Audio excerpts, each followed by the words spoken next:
یەکێتی نیشتیمانی کوردستان بە ئەنجامدانی کۆنگرەی چوارەم توانی بەڵێنی دوو هەڵبژاردننی ڕابردوو جێبەجێ بکات. یەکێتی لە هەڵبژاردننی 12 ئایار و 30 ئەیلولی پەرلەمانی عێراق و هەرێمی کوردستان بەشێکی گرنگی استراتیژیەکەی بەڵێنی ئەنجامدانی کۆنگرەیەکی یەکێتیانە بوو. سەرنجام کۆنگرەی ئەنجامدا و نوێبوونەوەش دروشمی سەرەکی کۆنگرەی چوارەمە.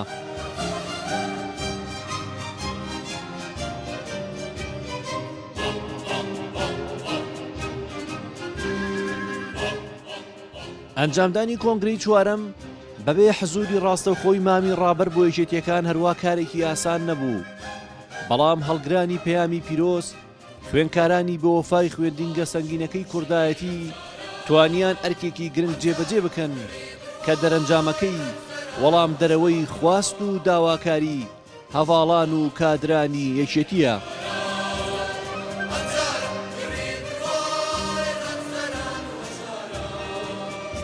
گیانی بەرزی هەڤاڵانە کۆبوونەوە لە دەوری چەپکە گوڵەکەی مام، بەرژەوەندی و داهاتووی ڕۆشن، پێویستی بەهێزبوونی یەکێتی هەڤاڵ کادرانی و حیزبەی بەرەو هۆڵی کۆنگرە بانکێشت کرد و هەمووانیش بەیەکەوە ئەگەرچی لە سنوور و جوگرافیای جیاجیاوە هاتبوون، بەڵام هەمووان لە دەوری تەنها و ئامانجا کۆبوونەوە، ئەویش یەکێتی بوو.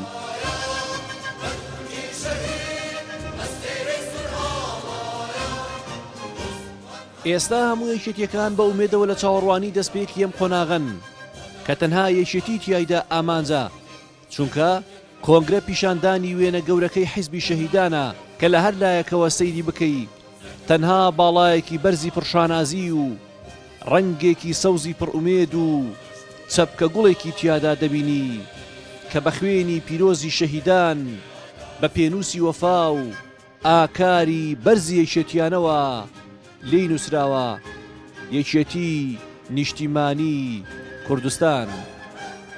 هونەر ڕەسوڵ، گەلی کوردستان.